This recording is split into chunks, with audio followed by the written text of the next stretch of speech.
Good morning, everyone, and thank you very, very much for joining. On your invite, you will have seen the subject being titled Decoding Success, and this is what we're going to talk about today.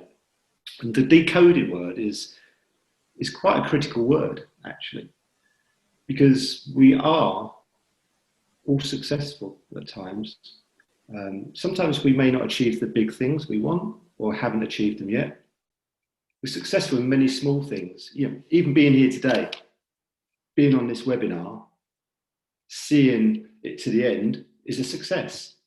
Getting up in the morning and making a cup of coffee is a success. But what we sometimes do is overlook those small successes.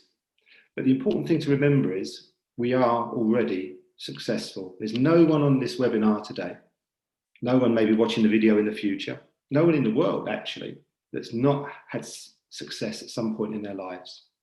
So we already know success, we've already experienced it. So it's not necessarily about creating something new, it's actually about being able to decode and decipher the success that we already experience. Over the last 10 years, there's been a conundrum that's been resonating for really needing to be resolved. And it is there a way to significantly increase the chances of success? Imagine a world where you could actually not guarantee success, I don't think you can ever do that, but certainly significantly increases the chances. And over those 10 years, we made a discovery. It wasn't one of those light bulb moment discoveries where you bang, the moment changes and the world pivots and the next big things come along, but actually it was an evolutionary discovery rather than revolutionary, incrementally moving forward. And by looking at people that are successful, whether that be in sport, business, life in general, what keeps coming to mind is that there is a key to success. There is a sequence, and there are some absolutely critical building blocks. I'm going to share some of this with you today. The first building block, and it starts with this, it always starts with this, is a compelling reason. Keyword again, compelling. Not just a reason, but compelling. I really, really, really want this to happen. It's got to happen. It must happen. In some of the stuff we've put out in the past, we've talked about the example of a burning building. The compelling reason in that is not even escaping the building. It's actually being able to see maybe a loved one, the family again, spend time with them to survive. The most compelling reason of all. But we have to start with a compelling reason. The second building block is about an end goal, being absolutely clear on an end goal. And actually, we don't do that very often because it takes time, it takes thinking, it takes consideration. When you can get to an end goal that you could touch, sense, feel, experience as if it's real, the chances are you've got much more likelihood of getting there. It's a bit like painting by numbers. The more colour you can add, the more texture, the more layers, the more the picture becomes real. The more picture there is real, the more chance you've got of getting there. Block 3 is about the current position. Where am I today? Am I further ahead? Am I further back?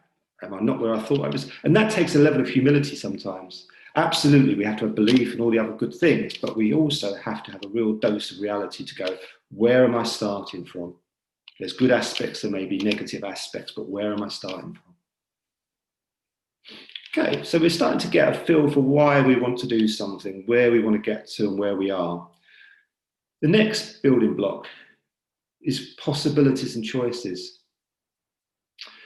Again, yet another key word, possibilities, not options. We talk about options an awful lot. An option is you can have black or white or green. You can have big, small or medium. You can have round, square, oblong, who knows? But they're self-limited. If you start thinking about options, you start to limit straight away. If you start to think about possibilities, it opens the world. And I'll give you some examples of that a little bit later on.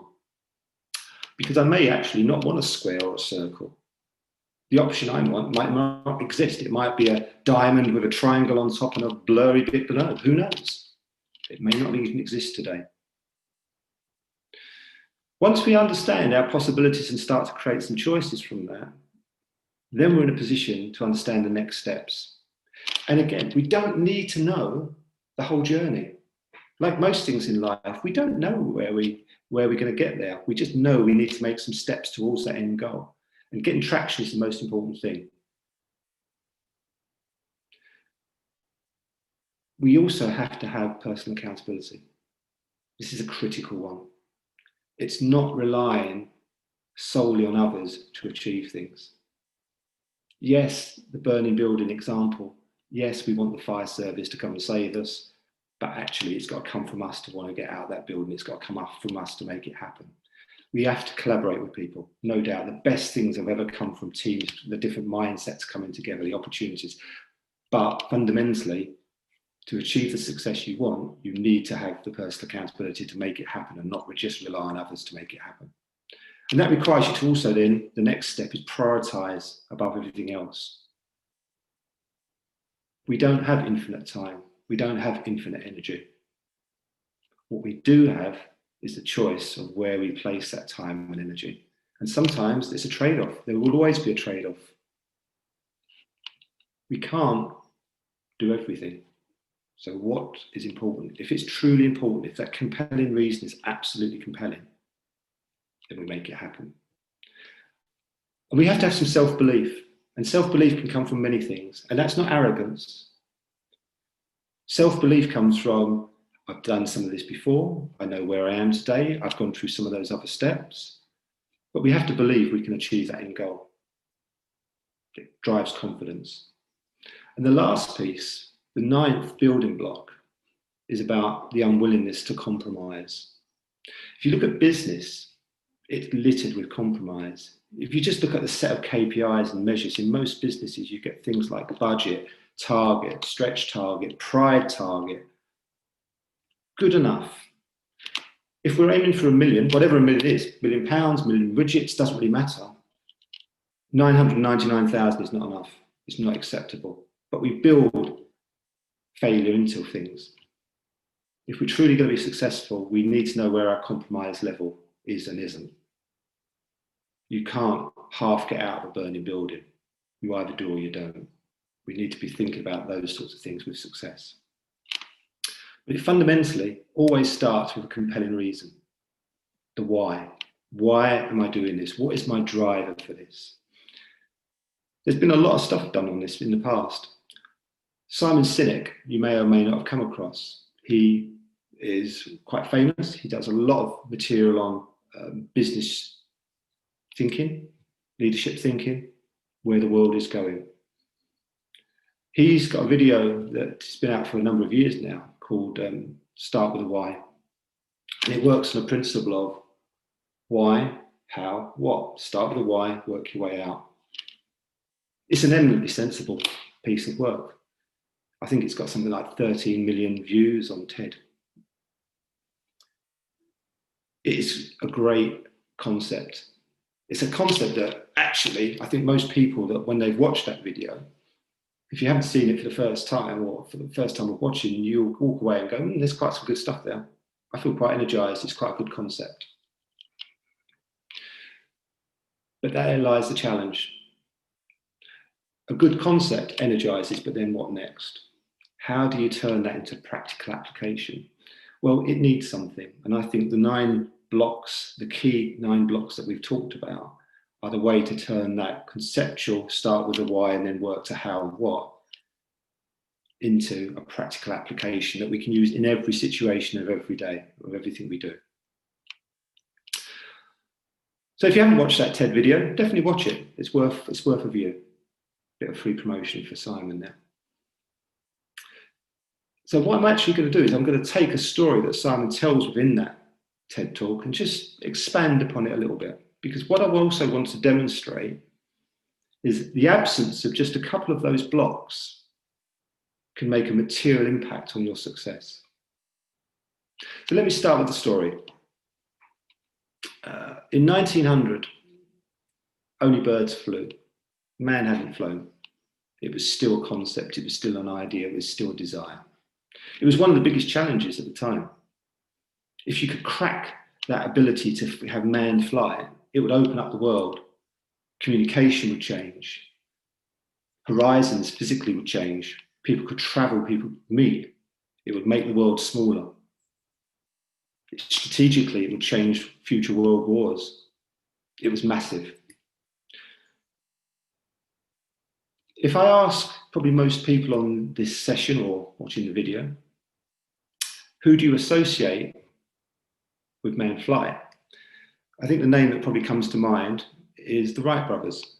They are synonymous with manned flight. They are the fathers of it. But let me throw in a different name. Samuel Pierpont Langley. Some of you may have heard of him, some may not, but let me just give you a little bit of background on him just to put some context to it. So Samuel was a famous astronomer at the turn of the century. He was well known, well liked. In fact, he was a pop star of the time, believe it or not. He had a seat on Harvard University, and he had access to some of the best minds at the Smithsonian Institute. And the War Office saw this, and they approached him and said, "We were going to give you a shed load of money. Off you go, crack, solve the problem of manned flight." Perfect, why would he not? So he formed a team of people, the top engineers at the time, people, the best minds in terms of physics and the known physics at the time of flight, everything around it, the best engineers possible.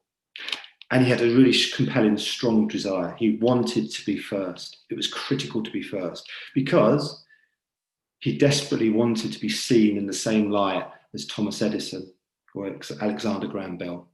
This was his chance. He wanted the fame and everything that came with it. It was critical to him, really, really critical. Massive driver, massive compelling reason, absolute strong why. But let me contrast that with Orville and Wilbur Wright, the Wright brothers. They had no education. They certainly hadn't got to a college level of education in the US. They had little money, hardly anything. In today's terms, their whole venture cost them about £25,000 to pounds sterling, $28,000 thereabouts. Amazing when you think about it, the amount of money, they look at how little it was to actually create flight. They had no access to a team, it was them. And certainly had no access to all those great minds that Pierpont Langley had. In fact, they were unknowns. They were amateurs. Their previous venture, a few years before, had been running a bicycle shop. But what they did have is a compelling reason as well, but very different. Their compelling reason was they wanted to fly. They absolutely wanted to fly, and nothing else mattered. So their end goals were very, very different. On one hand, you had Pierpont Langley, who courted the fame, the fortune, the high life that went with the success. On the other hand, you had the Wright brothers. All they wanted to do was feel the sense of flight, the breeze on their face, to be cast above the clouds with the birds. That was their vision. That was their goal. Very different goals. Very different approaches as well. They started from a different place. People at Langley and the team took an engineering approach. They worked out the mechanics, they worked out the physics, they calculated. They used all the physics they had at the time to work it through.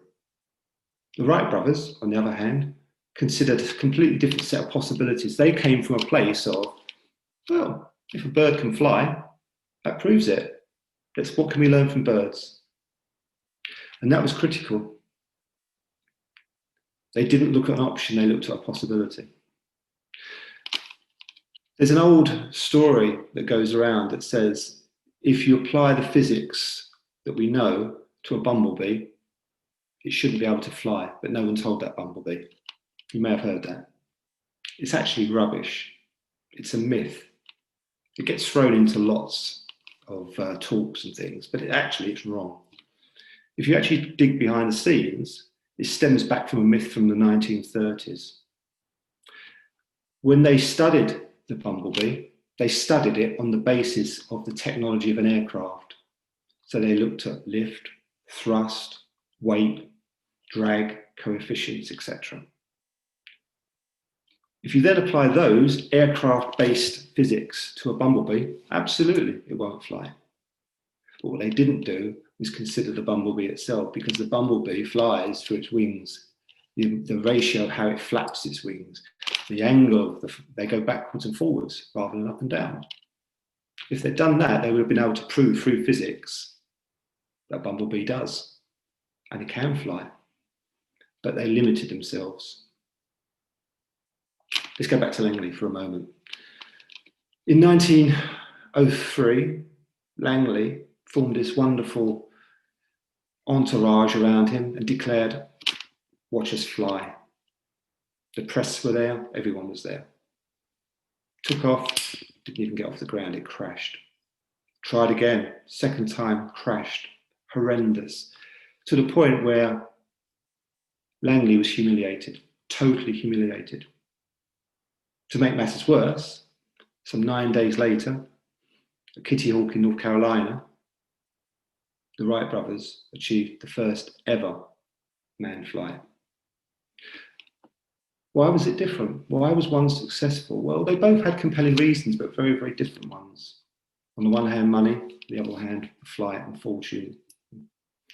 In terms of the end goal, different again.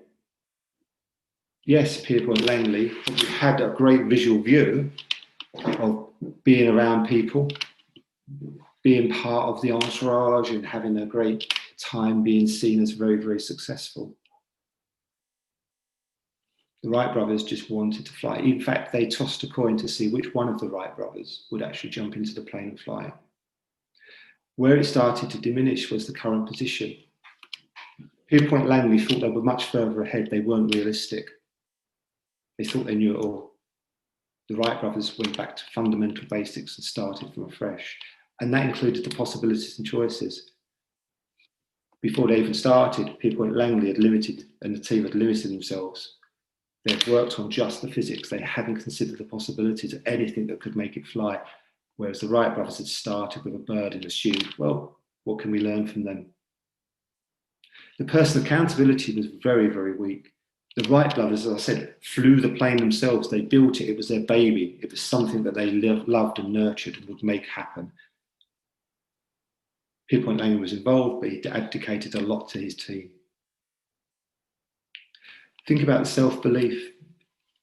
As soon as he failed, we saw it as failure. It wasn't a failure. It was a learning opportunity. Pierpont Langley could have gone back and said, right, let's learn from this. Let me build the next best thing. But no, it was, I failed. My goal has limited me. And his unwillingness to compromise, he simply gave up. It was too easy just to say, that's it.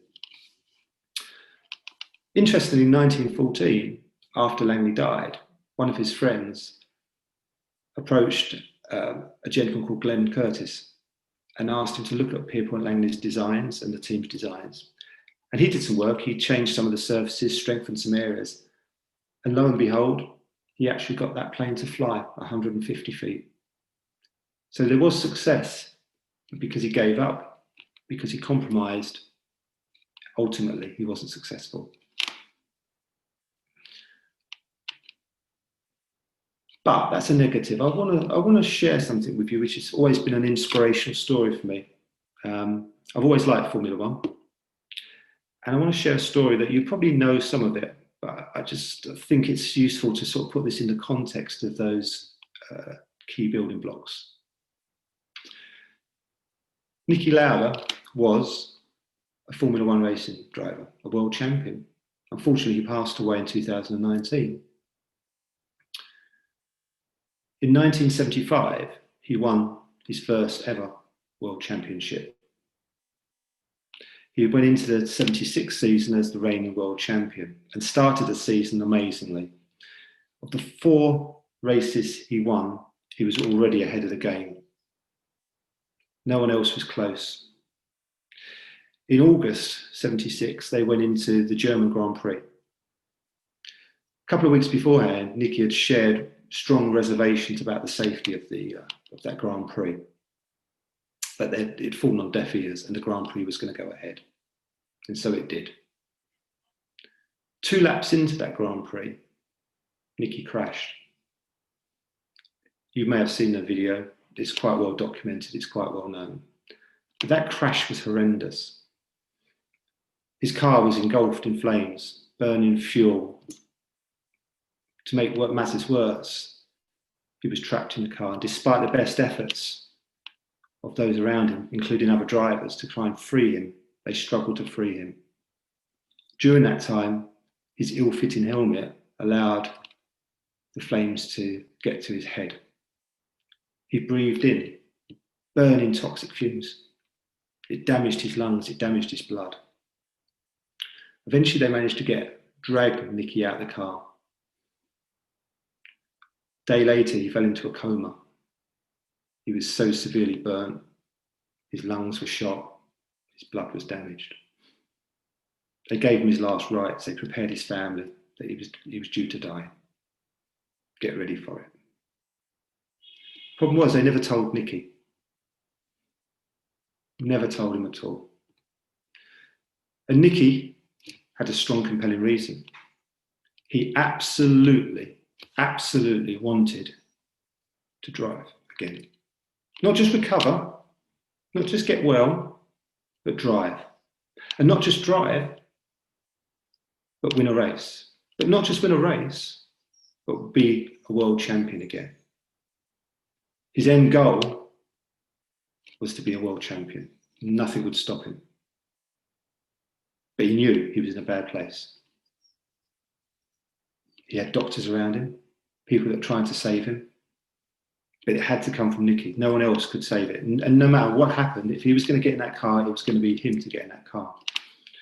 Amazingly, 6 weeks later, Nicky returned at the Italian Grand Prix. They had to. They said he couldn't drive, so he got them to make him a special helmet. Possibility, not just, I'm not going to give up.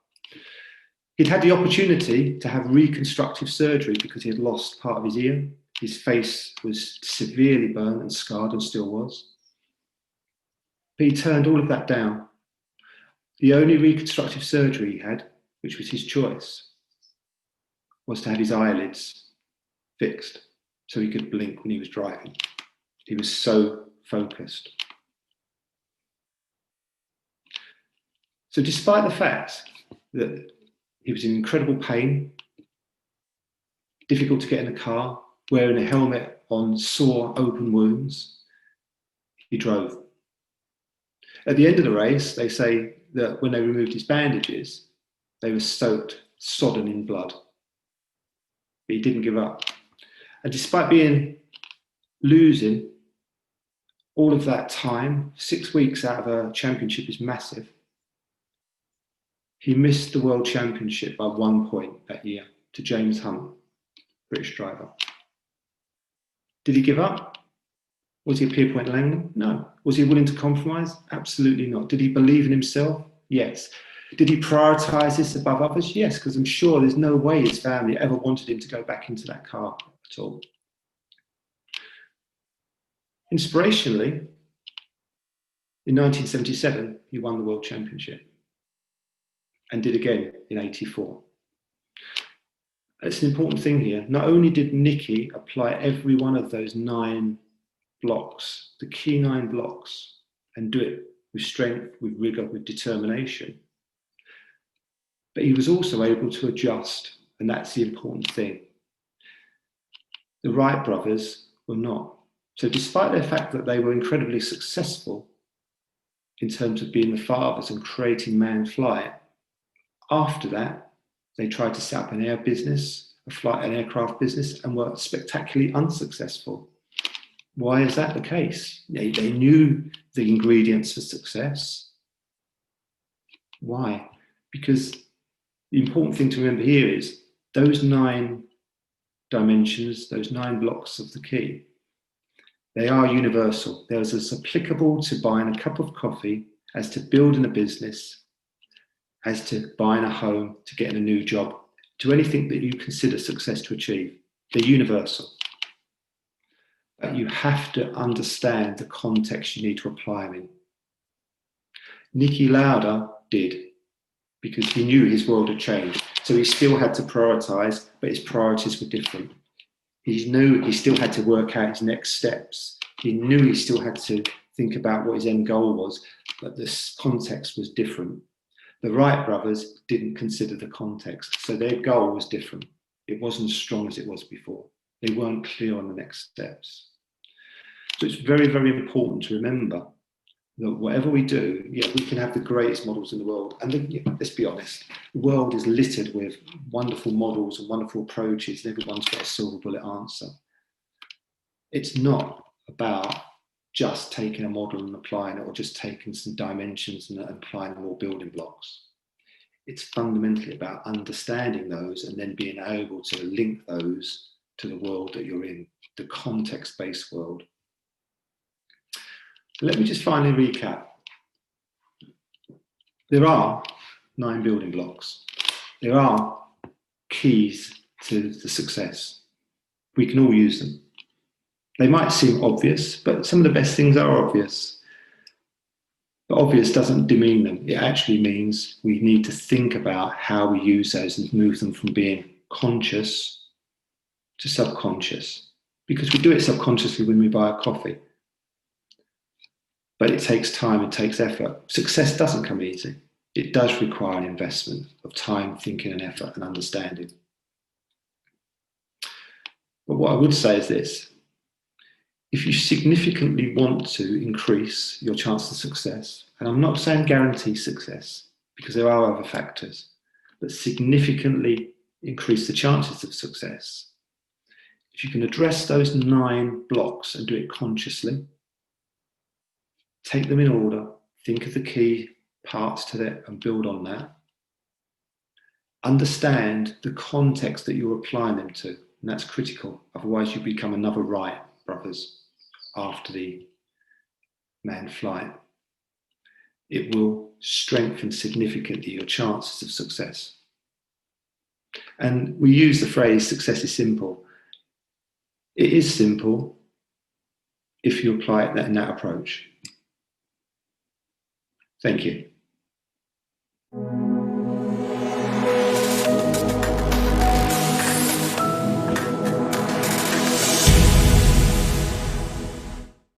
Silence, that's what we love. Silence, yeah. John, hi, it's Martin. Hi, Martin.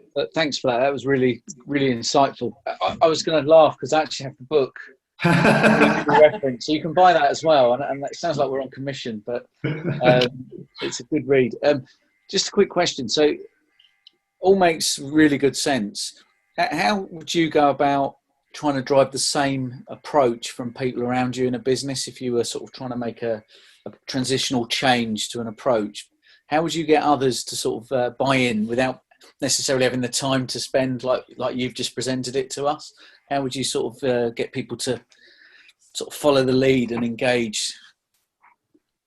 I think I'll jump in very quickly, and then guys, please feel free to jump in as well. But I think you've just hit the nail on the head. It fundamentally comes from anything in life, whether this is a model or not, or whether this is an approach, regardless, anything in life you want to achieve, you've got to put some time and effort into.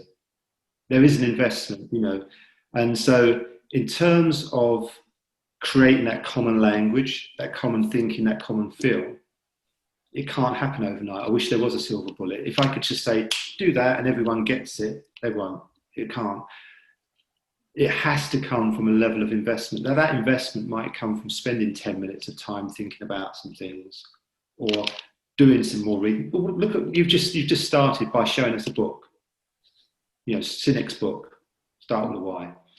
That's you making a decision on time and investment, of your time and investment into something. So I don't think there's any easy way to short circuit this other than to say, you can learn, and there's, like most things, there's degrees of learning. Don't have to be expert on everything. Who does? But it does take a little bit of time. And those that don't want to, then the real challenge is always going to be they'll always get left behind, or there'll be the Pierpoint Langleys that just think they know the world, and therefore they have the answer before they even think about the possibilities. Chris, Darryl, do you want to share your thoughts on that? Chris? Can I share something with you? I really enjoyed the way you delivered that, John. Thank you. It reminded me of a scenario that I had with my own daughter. 8 years ago, she had a catastrophic pregnancy, and at the time we thought she would never walk again, you know, and as a young sort of, you know, 32-year-old, to not be able to walk again and have one child and a newborn baby was just not, you know, it wasn't a very good place. And I sat with her one day, and the question that I asked her, and I think the question about success today is how do you want to be defined? And that relates to your business, or it relates to you as an individual. How do you want to be defined? We sat down and we had a conversation, and I said to her, you know, you have two choices. You can either let this illness, which we found out it was going to be a long-term illness, you can either let that define you, or you can define yourself. And with a little bit of encouragement, that's what she did. And I think that's what we do in business, is we look at the definition of who, what, where, why we're doing what we're doing. And that definition becomes the success, because it's the end goal, I guess. Well, you just highlighted the personal accountability piece, because actually what you've just said is that it's about her taking the personal accountability for who does she want to become and what does she want to do, rather than let the world around her affect it. And yeah, there are obviously constraints in this world, but amazingly, you know, as we said, there's possibilities everywhere. Guys, any thoughts? I totally agree. Going back to Martin's question, I think one of the things you have to be mindful of as well is the language that you use when you do these things and when you're trying to create alignment. I always tend to avoid the word buy-in. So just a simple tip, because it implies that you're trying to sell something and people's guard go up when you use that language. I would always sort of err on the side of alignment. But as John said, there isn't any silver bullet. You've got to take everyone on a journey with you. And the only way to do that is for them to invest in that process. I think one thing I'll add, sort of different way on reinforcing the keys to success and what we're hoping to inspire and help you with today, is that when life and business or a job are really busy, it's almost too natural to get caught up in stress and rushing around, being a headless chicken, not getting enough time to breathe, to rest, to relax, to reconsider, are we doing the right things? Are we on track with our why and our how? Are we making good progress with the journey where we want to be? And further to that, considering that many, not everyone, but many of us that have been chasing early retirement or the big annual bonuses, you know, the big wins in life and in work, the work-life balance, the 4-day working week. And in doing so, it's great, it's aspirational, and it's a great way to think like that. But at the same time, we mustn't forget the small wins, the small successes, you know, and as John has shared today, you know, many examples of success. All of us being here today, being on this call, investing in ourselves is a success. Martin, investing in that book, fantastic example of a small win of success, which is going to support your longer term happiness and work success at the same time. So I think it's just remembering, you know, those small things really, and having a positive approach to them. I think the other thing, just to add very quickly, is, you know, human nature being what it is, we like points of reference. You like to have little markers in the ground to go, right, where am I in relation to the world? Because otherwise it becomes quite a scary world. It becomes incredibly scary when you're in an environment that, you know, is new, like building a new business or creating a new world. And actually, it's nice to be able to have sanity checkpoints. And like most things, it's up to the individual to make the decision of how far they want to go and how they want to use it.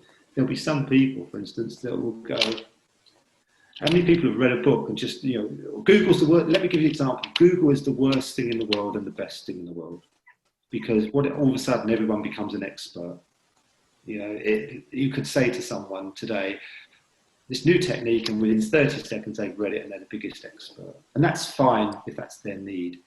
And if it changes them and helps them move forward, happy days, good luck to them, fabulous. But there are other people that need to then go to another level and another level. And it's actually about for every individual to work out how far they want to go into stuff. Because like most things, the further you dig, the more you learn, the more you experience. And actually the newer things come from it.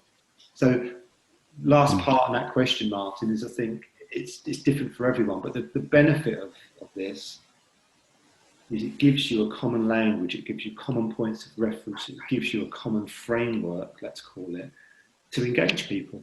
And actually, we know the best successes still have to have a personal accountability, given the best successes come from bringing diverse groups together and working towards a common goal, common aim, having a common compelling reason. Yeah, very good. Thank you. I have just, I don't know if there's time, but I have just a question to ask, kind of following, I guess, everything that's being discussed at the moment. And again, John, thanks so much for that presentation. I thought it was really, really interesting. I love the story about Niki Lauda. It's something that always inspires me anyway. But it sounds like in order to deliver some of the things that you're saying, it's very, very much driven by that concept of your focus purely on one kind of achievable goal. But I think one of the things that can always be really difficult in today's environment and for anyone is really, how can you actually have that focus with so many different things happening around you, both from a business point of view and also from a personal point of view and a mental health point of view with COVID and all of the other things that are going on right now. I guess my question is, what would be your kind of key piece of advice in how someone can try and keep that focus and deliver on a goal? Because everyone will have their goals and want to try and achieve those goals and will often miss those goals because they've not had that focus. Yep. So how would you say is kind of the best approach to do that? Okay. The two things then. One, when we talk about focus, every one of us will have applied that model 20 times already today. Already. From brushing our teeth to get up in the morning, to having the first coffee, to the end going on this Zoom call. So a lot of it we're doing subconsciously. But the bigger things are the ones we're challenged with.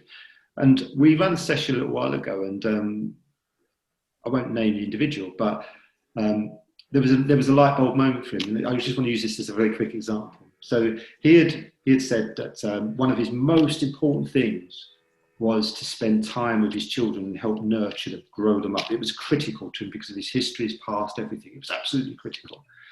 And then we talked about, where do you put your focus? And one of the things is, he was sitting there and said, I love golf, and I'm reading up on golf and I'm watching all these golf videos. And it was this dawning moment that if this is my true important thing, the children, why am I not reading children's books? Or why am I not spending time with them? And as I said before, it's a trade-off. It's absolutely a trade-off. But what we tend to do, and it's about prioritizing, as we said, you can't do everything. Some of it will be sequential. Some of it will be dependent. There's absolutely, if we've got 5, 10, 20 goals, it doesn't really matter. Because what you tend to find is they're interrelated whatever happens.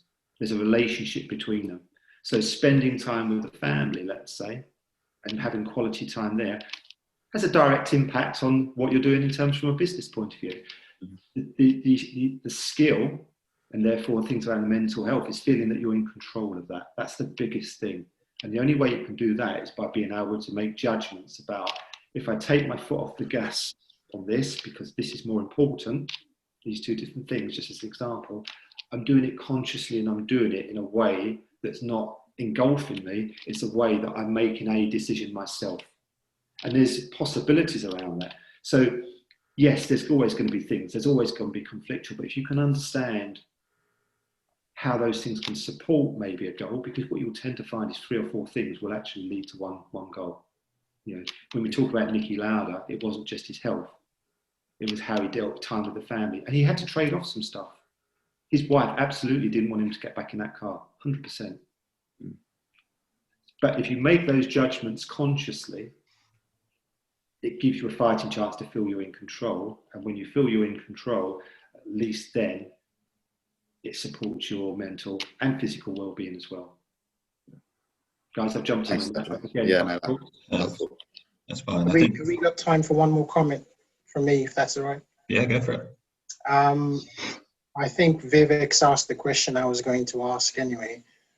Sorry, I keep looking over my shoulder because any minute now I'm probably going to be attacked by a 3-year-old. So the comment I wanted to make was, I can relate to Suzanne's story with regards to her. Forgive me, I think you said your daughter.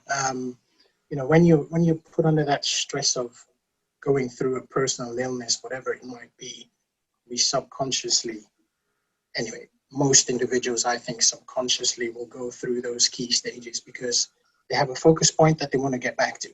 And for me, being a very active individual, that was always been my goal, to try and be able to get back to that place that I was before I got ill.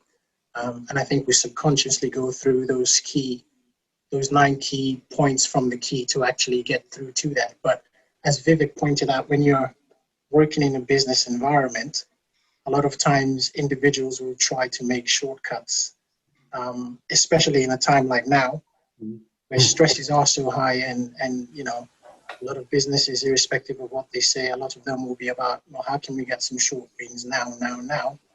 You try and look at ways to circumnavigate those 9 key points. So it's really interesting, those tips that you gave, John, in terms of not necessarily trying to stay a course, but keeping that focus so that you can actually make sure you are targeting those key points, whether they happen altogether or not. I think it's very important that you're able to stay the course in that sense.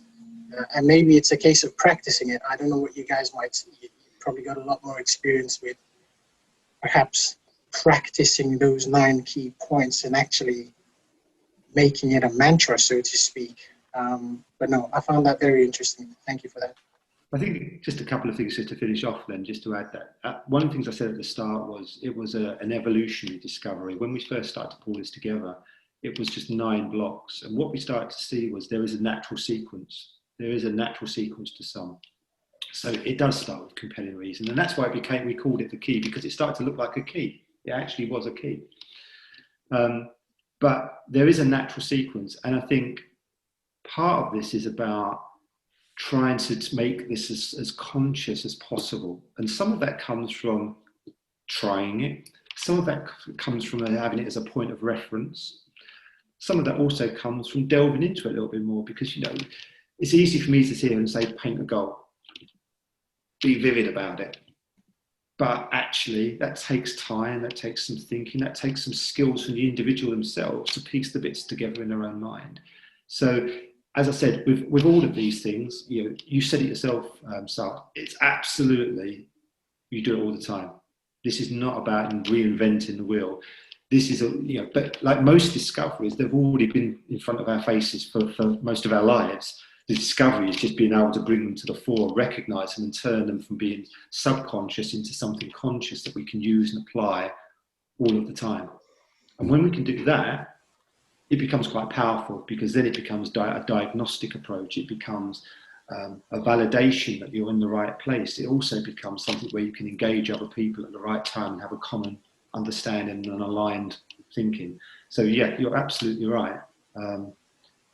The best way to do it is to just keep referencing it. But we're also conscious that most people, as I said at the signing piece, we're trying to say, don't use it, think of it just as a concept. Because the concept, you'll love it and you'll walk away and the real world will take over. It needs to be a practical application, because that's when you make it real and it actually becomes your DNA and how you operate. And it's amazing when you do that consciously, how often you're using it throughout the day. And you go from subconscious to conscious to back to subconscious again. And that's the strength. Yeah, I think just to add to that as well, for each of the 9 building blocks that we've established, we've got, I guess, a wealth of research material behind each one that's developed certain tools, methodologies of approaching each block in isolation. So, back to Vivek's point and so on around that focus, there are thieves of productivity that we have to navigate on a daily basis. Our biggest one is our inability to say no. There's an old adage of, every yes needs to be defended by 1,000 no's. And we're notoriously bad at saying no in today's society because we want to help. It's in our nature to help. So, part of that prioritization piece is protecting your yes, your prioritized goal with no's to other things that are going to distract you. As a consequence of that comes chaos, because some of the things that you say no to won't just evaporate. They'll still be on your desk to do at some point. And so, there is a challenge there, and our fear of chaos also prevents us from saying no. So they're two of the thieves. Another one is just health and management of our energy. Because when we do have a lot on, we tend to burn the candle at both ends, and that energy mismanagement actually impacts the quality of the work we do. And then lastly, it's the environment, that doesn't support the goal. So, you've got to surround yourself, John mentioned it earlier, with the right team, the right people who can elevate you and get you where you want to be. And they're the 4 areas that we kind of tend to fall foul of when we're really trying to focus and prioritize.